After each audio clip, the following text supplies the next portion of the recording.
జనగణనపై మీనమేషాలు. Delimitation, మహిళా రిజర్వేషన్ల అమళ్లపైన effect.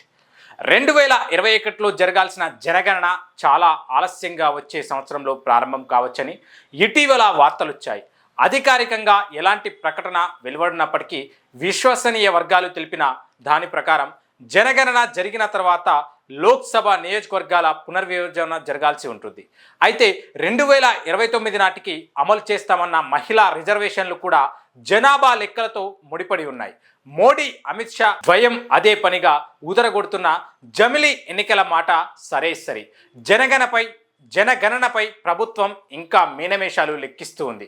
జనాభా లెక్కల ప్రకారం జనాభా లెక్కల సేకరణ, జాతీయ జనాభా రిజిస్టర్, లిమిటేషన్ వంటివి చేపట్టేందుకు ఎలాంటి నిర్దిష్ట టైం లిమిట్గానే ఏది ఇంతవరకు వెలువడలేదు. Census commissioner of India Mrityunjay Kumar Narayan central deputation గడువుకు 2026 ఆగస్టు వరకు పొడిగించిన నేపథ్యంలో జనాభా లెక్కల సేకరణ వచ్చే ఏడాది ప్రారంభమవుతుందన్న సంకేతాలు వెలువడ్డాయి. 2011 జనాభా లెక్కల సవరణ ఏడాది ముందు నుంచే హౌస్ లిఫ్టింగ్ ఎమ్యూనరేషన్ ప్రక్రియ మొదలైంది. ఆ మాస ప్రకారం 2025 జనాభా లెక్కల సేకరణ ప్రక్రియ 10 మాసాల క్రితమే మొదలు కావాల్సింది.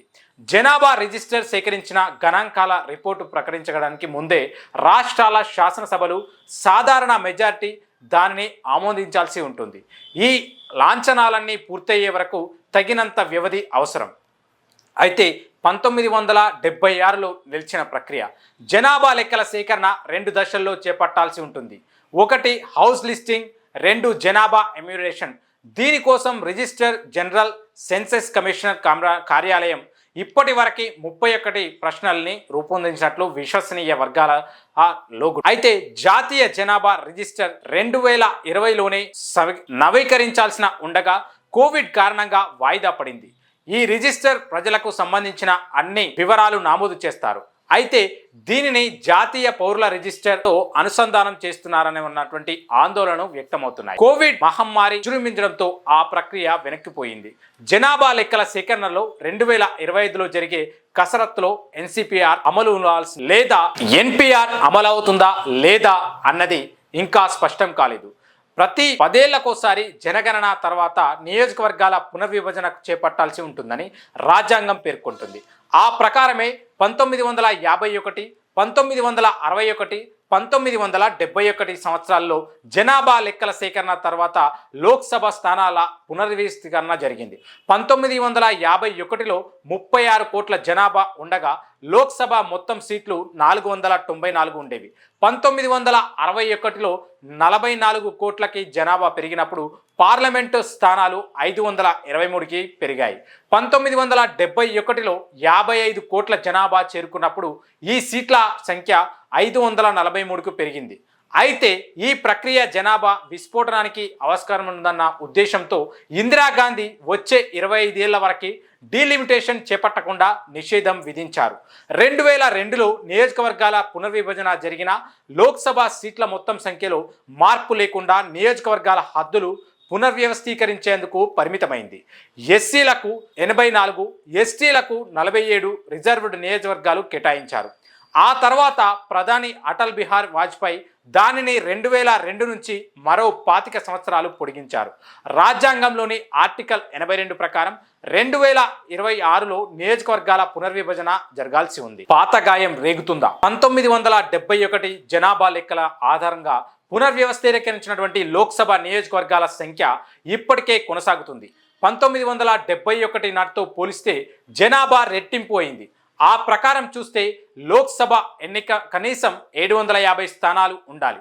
2025లో జనగణన చేపట్టాలంటే కేంద్ర ప్రభుత్వం రాజ్యాంగంలోని ఆర్టికల్ 82ను సవరించాల్సి ఉంటుంది. అంతేకాదు 42వ 84వ రాజ్యాంగ సవరణను పునర్పరిశీలన జరపాలని న్యాయ నిపుణులు సూచిస్తున్నారు. ఇక్కడ ఓ సమస్య కూడా ఉంది. పునర్విభజన ప్రక్రియ పాత గాయాలను రేపే అవకాశం ఉంది. ఎందుకంటే దక్షిణాదితో పోలిస్తే ఉత్తర భారతదేశంలో నియోజకవర్గాల సంఖ్య గణనీయంగా పెరుగుతుంది. జనాభా నియంత్రణ పద్ధతులను పాటించి నష్టపోయామన్న అభిప్రాయం దక్షిణాది విస్ఫోటనాన్ని ఆంధ్రప్రదేశ్, తమిళనాడు ముఖ్యమంత్రులు చంద్రబాబు నాయుడు, స్టాలిన్ ఇప్పటికే మహిళలు అధిక సంతానాన్ని కనాలని సూచించారు. ప్రస్తుతం ఉత్తరప్రదేశ్లో అధికంగా 80 లోక్సభ స్థానాలు ఉన్నాయి. పునర్విభజన తర్వాత వాటి సంఖ్య 130కి పెరగవచ్చు. అదే సమయంలో తమిళనాడు, కేరళ రాష్ట్రాలు 16 స్థానాలు కోల్పోవచ్చు. ప్రాంతీయ అసమానతల మాటేంటి? పునర్విభజన నిర్ణయం తీసుకునేందుకు ఓ కమిషన్ ఉంటుంది. అందులో అన్ని పార్టీల ప్రతినిధులు ఉంటారు. సభ్యుల సలహాలు, సూచనలు, అభ్యంతరాలను పరిగణలోకి తీసుకొని డీలిమిటేషన్ కమిషన్ నిర్ణయం తీసుకుంటుంది. అదే ఫైనల్. దాని ఆదేశాలకు కోర్టులో సవాలు చేయడానికి కూడా వీలుంటుంది. అయితే ప్రాంతీయ అసమానతలపై చర్చ జరగాలని పలువురు నిపుణులు కోరుతున్నారు.